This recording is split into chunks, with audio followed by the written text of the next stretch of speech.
देखिए, अगर उस इस सिनेमा को देखने के बाद अगर 10 बच्चे भी अगर अपने मोबाइल को छोड़ के अपने माँ-बाप को अहमियत देने लगें, तो मुझे लगता है कि हमारा सिनेमा बना सार्थक हो जाएगा।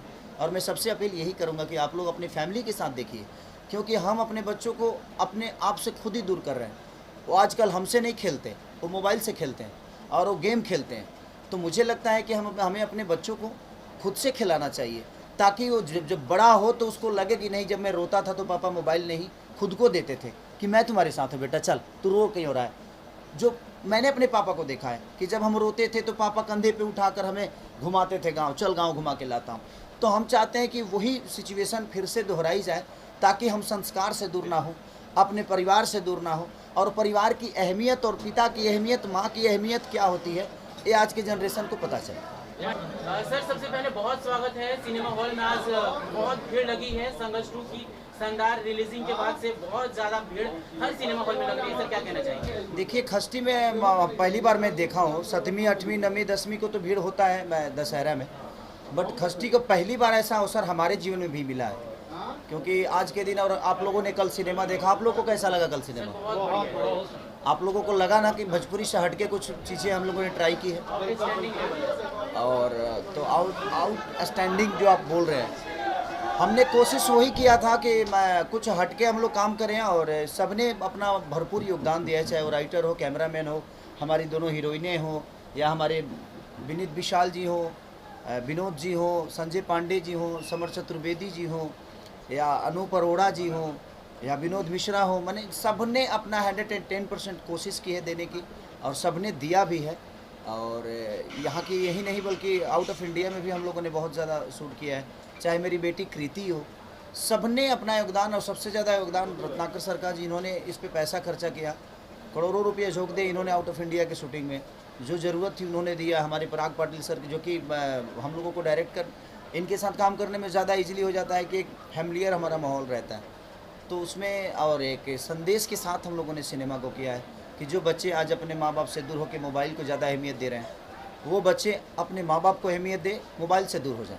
सर, इस फिल्म कहीं से भी भोजपुरी की फिल्म नहीं लग रही है। जो टच दिया गया है, डायलॉग डिलीवरी है, सीन है, एकदम अलग लेवल के दिखाए जा रहे हैं। और पहली बार ऐसा लग रहा है कि वाकई में भोजपुरी की ग्राफ के साथ साथ भोजपुरी की बदलाव के लिए भी काम किया गया है। हाँ बिल्कुल बिल्कुल, आप बिल्कुल सही कहे कि बदलाव की तरफ ही हम कोशिश कर रहे हैं, क्योंकि पूरी दुनिया बदल गई। साउथ के लोग भी अपने रीजनल सिनेमा को अलग लेवल से पहले शूट करते थे, लेकिन उन्होंने भी अपने आप को बदला, तब दुनिया ने उनको एक्सेप्ट किया। तो हमारा भी जॉनर यही है कि हम भी अपने आप को बदलें, ताकि दुनिया हमें एक्सेप्ट करे, और हम भी 500 करोड़ 400 करोड़ के धंधा में कोशिश करें जो हमारी भी सिनेमा उस लेवल पे जाए। खिसाड़ी जी, जिस तरीके से जो फिल्म है दिखाया गया है, कहीं से ये नहीं पता चल रहा है कि फिल्म की स्टोरी क्या होने वाली है। जिस तरीके से साउथ में पूरा फिल्म देखने के बाद का सारांश पता चलता है, सेम इसी तरीके से फिल्म भी डिजाइन किया गया। ये पता ही नहीं चल रहा है कि फिल्म स्टार्ट कहाँ से हो रही है, और एंडिंग में पता चल रहा है कि फिल्म का मेन क्या मकसद है। तो इस तरीके की जो डिजाइन है, ये नया कॉन्सेप्ट है, भोजपुरी में फर्स्ट टाइम दिखा गया। तो दुनिया में एक बात बताएं, अभी बताइए, जो घर बनाने से पहले पेंट तो होगा नहीं रंगाई पेंट होने के बाद ही घर का समझ में आता है, लाइटिंग होने के बाद ही समझ में। तो हमारा घर बना है, किसी को समझ में नहीं आ रहा कि क्या बना है। जब हम लोगों ने इंटीरियर किया और लास्ट में जब गृह प्रवेश की, यानी हमारा जो एंडिंग होता है, तो जब गृह प्रवेश हुआ तब दुनिया को पता चला कि नहीं यार, घर तो बड़ा खूबसूरत है, और तब लोगों को समझ में आया कि कौन चीज़ कहाँ पे है। तो जब घर में घुसेंगे तो घुसने का ज़रिया होता है क्लाइमेक्स, और क्लाइमेक्स मुझे भी लगा कि कल आप लोगों ने देखा होगा तो सबकी आंखें भरी हुई थी जब लास्ट में कृति की एंट्री होती है। तो सर, एक सेकंड टोकना चाहूँगा। कृति का जब फर्स्ट डायलॉग ट्रेलर में तो आता है तो पता नहीं चलता है कि किसका शॉर्ट आउट है, लेकिन कृति का जब फर्स्ट डायलॉग जब एंट्री आता है, वोकल जो है ना, वो ऑसम, ऐसा लग रहा है कि वेल ट्रेंड एक्ट्रेस हमारे सामने स्क्रीन पर है। वो आप पे भी भारी पड़ रही है। हाँ बिल्कुल भारी पड़ी है मेरे पे, और इसीलिए तो मुझे ज़्यादा खुशी है संघर्ष 2 से कि संघर्ष 2 में मेरी बेटी ने मेरे से बेहतर एक्टिंग किया है। बाकी लोग उसके ऊपर तो नहीं, बट मेरे से ज़्यादा उसने बेहतर एक्टिंग किया है। और एक पिता के लिए उससे बड़ी अवसर क्या हो सकती है कि उसका औलाद उससे भी बेहतर काम करे। सर, तीन अलग अलग आपको चेहरे दिए गए थे, सारे चेहरे में आप फिट बैठे, और जब आप आए, एंट्री आपका हुआ, या फिर वो गाड़ी पे एंट्री होता है, या फिर आप शुरुआत की जो मशीन गन के साथ एंट्री करते हैं, हर एक चीज़ें, हर एक पार्ट को बड़ी बखूबी दिखाने की कोशिश की गई है। सर, क्या कहेंगे इस बदलाव के साथ साथ आपकी जो एक्टिंग कमाल की दिखी, कल जो लगातार फैंस हल्ला करते दिखे कि वाकई में फिल्म बहुत बढ़िया बनी है, इसको लेकर आप क्या कहना चाहिए? देखिए, बदलाव हमारे अंदर, मैं क्या बोला कि मैं एक लोहा हूँ, आप जिस तरह मुझे मोड़िएगा उस तरह मैं मुड़ जाऊंगा। और मुड़ने के लिए आपके पास मिस्त्री तगड़ा होना चाहिए, और हमारा मिस्त्री जो है पराग पाटिल जी। तो अगर घर का गार्जियन बेहतर होता है ना, तब बच्चे बिगड़ते नहीं। और आप जिस दिशा में अपने बेटे को लेके जाइएगा, उस दिशा में वो जाने की कोशिश करेगा। तो हमें आता सब है, अगर हमें बेहतर डायरेक्टर मिले तो हम अपने आप को प्रेजेंट कर सकते हैं। और एक कलाकार को संवारने का काम एक डायरेक्टर ही करता है। तो हमारा डायरेक्टर जो पराग पाटिल जी हैं, वो बहुत सुलझे हुए व्यक्ति हैं और अपने काम को भली भांति जानते हैं भी। तो उसमें हमें आसानी हो जाती है कि हमें बहुत कुछ अपने से नहीं करना पड़ता है, उनका सजेशन आता है और हम लोग कोशिश करते हैं और वो चीज़ें 110% हो जाती है। विनीत विशाल जी, आपसे सवाल रहेगा, जैसे ही आपने धर्मराज और डायलॉग सबसे पहले आप प्ले करते हैं, ऑडियंस एकदम शांत हो जाती है, मैं भी बैठा हुआ था। लेकिन जैसे आप एक एक डायलॉग बोलते जा रहे थे, चीज़ें स्पष्ट हो जा रही थी, आपके डायलॉग के समय में थिएटर पूरा शांत था। सर की एंट्री होती है, वहाँ थिएटर फिर क्राउड चालू हो जाता है। उसको लेकर आप क्या कहना चाहेंगे? हाँ, जैसे मैं भी बैठा था कल ट्रीटमेंट में, तो जैसे मेरे डायलॉग शुरू होते एकदम सन्नाटा, अरे क्या हो रहा है ये किसी को, लेकिन वो सन्नाटे में वो गहराई से सुन रहे थे। और भाई का जैसे काउंटर आता है उस डायलॉग का, हाहाकार मच जाता है। तो एक तरफ सन्नाटा और एक तरफ घनघोर आवाज़ें, मतलब इतना बढ़िया कंट्रास्ट बन रहा था कि सिनेमा को और मज़ा दे रहा। आपकी बेटी जो कीर्ति है 5 मिनट का ही डायलॉग जो बोली है, बिल्कुल मतलब कि एक नई लड़की के लिए वो बोलना उतना धारा पर बहुत कठिन होता है। क्या कुछ तैयारी की गई थी या फिर? विदाउट तैयारी तो कुछ होती नहीं है ज़िंदगी में किसी भी चीज़ के लिए। और आप प्रेजेंट अगर कर रहे हैं अपने समाज को, अपने भाषा को प्रेजेंट कर रहे हैं, तो उसके लिए तैयारी तो करनी पड़ेगी। ऐसे तो हम कूद नहीं, विदाउट हथियार तो इंसान किसी भी रणभूमि में नहीं उतरता है। तो उसके लिए उसको मेहनत तो करना पड़ा। वो कम से कम 10 दिन सिर्फ डायलॉग पे खुद ही मैंने उसको डायलॉग दे दिया गया था 10 दिन पहले से कि बेटा तुम रेडी करो। और वो पढ़ के आती थी, अपनी पढ़ाई भी पूरी करती थी और वो अपना डायलॉग डिलीवरी भी शीशा के सामने, यहाँ पापा देखो मैं कैसे बोल रही हूँ, पापा मैं देखो कैसे ठीक कर रही हूँ ना। 10 लोगों से पूछना उसका हमेशा रेडी रहता था। और 10 जैसे मेघा से भी सेशन की, आंटी मैं कैसी कर रही हूँ, तो सबने आंटी बोल दिया। क्या बोला था? दीदी बोली थी। आंटी ही बोलेगी ना, आप मेरी कोई एक्टर हो तो आंटी क्या बोल रही थी? दीदी बोली थी, आंटी बोली थी, क्या बोली थी? आंटी बोली थी, लेकिन आप क्यों मीडिया के सामने बोले? तो भाई आंटी अब बच्ची है तो आंटी ही बोलेगी। ठीक है, लेकिन मैं हीरोइन हूँ, मीडिया है। नहीं ठीक है, कोई बात नहीं। मेघा जी से भी उसने सलाह लिया है, सबसे उसने करीब सबसे सलाह लेकर ही उसने डायलॉग डिलीवरी को किया और बेहतर किया। मैम, मेरा सवाल आपसे है, जब आप बच्ची के किरदार जब आपको दिए गए थे, जो कृति जी कर रही थी, उनकी बचपन का रोल था, इसके बाद फिर आपको उससे ज़्यादा, अपनी उम्र से ज़्यादा का कैरेक्टर में दिया गया, जो अंत वाला पार्ट जिसमें सीन था। ये सब सारी चीज़ कितनी चैलेंजिंग रही है भोजपुरी फिल्मों को करना, जहाँ पे ऑडियंस किस तरह से एक्सेप्ट करेगी? अभी थिएटर पे बहुत भारी संख्या में भीड़ है, अंदर में जाएंगे और आपने हर एक रोल को बड़े ही बखूबी तरीके से दिखाया है, उसको लेकर आप दर्शकों से क्या कहना चाहेंगे? नहीं, आई थिंक ये टीम का सपोर्ट है। जब शुरुआत में जब संघर्ष 2 का जब कैस्टिंग हो रहा था, एवरीवेयर लाइक संघर्ष 2 का हीरोइन कौन है कौन है कौन है कौन है। सो जब संघर्ष 2 का हीरोइन है, सब मेघा श्रेया, सब लोग कि क्यों है, लेकिन अब शायद मूवी देखने के बाद आपको पता चल जाए कि मैं क्यों हूँ, क्योंकि मेरे जो रियल लाइफ कैरेक्टर है उसको ऑलमोस्ट मैच होता है। क्योंकि मूवी में भी ये लड़की साउथ से आती है, जो बॉडी लैंग्वेज या टोन, डायलॉग डिलीवरी सबको ऐसे ही चाहिए था। सो शुरुआत में बिना एक बार खोल देगा। रत्नाकर से मुझे बोले थे कि मेघा जी ये शूटिंग होने के बाद डबिंग आपको ही करना चाहिए, क्योंकि it will be good. So and then जब मैं सेट पे जब हम शूटिंग कर रहे थे, उतना मुझे मुश्किल नहीं था, क्योंकि ऑलमोस्ट मेरा रियल लाइफ कैरेक्टर कोई वॉज देयर। लेकिन उसमें ना एक सीन है, अगर आपको देख पता चलेगा कि हॉस्पिटल में मैं इनको बहुत डांटती हूँ। उस सीन एक्चुअली क्या हुआ, जब मुझे जब स्क्रिप्ट मिला था तो डायलॉग एक था। बाद में जब मैं लोकेशन को गई थी, ऑलमोस्ट शॉट के लिए एक 5 मिनट्स रेडी है, पूरा स्क्रिप्ट चेंज हो चुका था, ऑलमोस्ट 2 पेज का सीन चेंज हो चुका था। उसके बाद मैं रो रही थी, तो सबको बहुत बुरा लगा एंड सर ने बोला कि यार वो रो रही है, जैसे था पहला वही अच्छा है, आप लोग वैसे ही रखिए।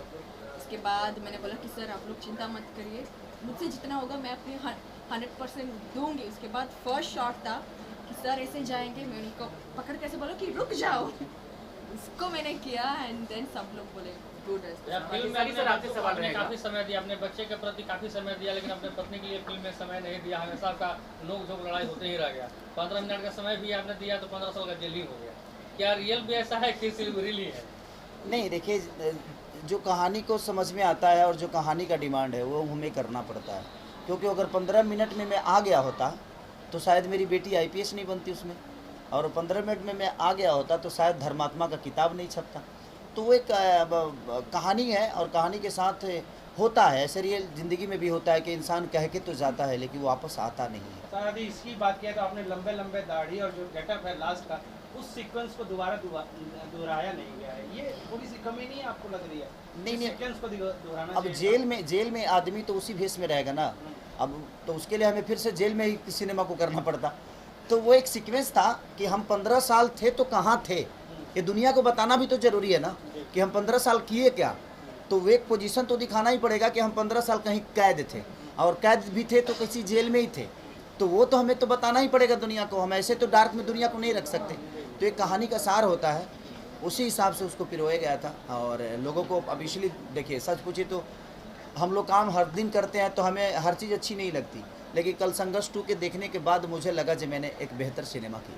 सर एक सवाल मेरा रहेगा, आज के जनरेशन में जिस तरह से मोबाइल लेने के बाद से फैमिली से दूर हो जाते हैं बच्चे, फिल्म के अंदर दिखाई गई है, सर वो कितना शिक्षित करेगी बिहार के युवाओं को? देखिए, अगर इस सिनेमा को देखने के बाद अगर 10 बच्चे भी अगर अपने मोबाइल को छोड़ के अपने माँ बाप को अहमियत देने लगे तो मुझे लगता है कि हमारा सिनेमा बना सार्थक हो जाएगा। और मैं सबसे अपील यही करूँगा कि आप लोग अपनी फैमिली के साथ देखिए, क्योंकि हम अपने बच्चों को अपने आप से खुद ही दूर कर रहे हैं। वो आजकल हमसे नहीं खेलते, वो मोबाइल से खेलते हैं और वो गेम खेलते हैं। तो मुझे लगता है कि हमें अपने बच्चों को खुद से खिलाना चाहिए, ताकि वो जब बड़ा हो तो उसको लगे कि नहीं, जब मैं रोता था तो पापा मोबाइल नहीं खुद को देते थे कि मैं तुम्हारे साथ हूँ बेटा, चल तू रो क्यों हो रहा है। जो मैंने अपने पापा को देखा है कि जब हम रोते थे तो पापा कंधे पे उठाकर हमें घुमाते थे गांव, चल गांव घुमा के लाता हूँ। तो हम चाहते हैं कि वही सिचुएशन फिर से दोहराई जाए, ताकि हम संस्कार से दूर ना हो, अपने परिवार से दूर ना हो, और परिवार की अहमियत और पिता की अहमियत, माँ की अहमियत क्या होती है, ये आज के जनरेशन को पता चले। यार फिल्म को तो सफलता काफी मिल रही है, क्या संघर्ष 3 की भी तैयारी चलेगी? आप लोग इसको हिट कराइए और सुपर डुपर ने सिल्वर जुबली कराइए। ऐसे सिनेमा को चलना चाहिए। अगर ऐसी सिनेमा चलेगी तो मुझे लगता है कि हमारा आने वाला कल बहुत बेहतर होने वाला है। तो मेरी यही अपेक्षा है।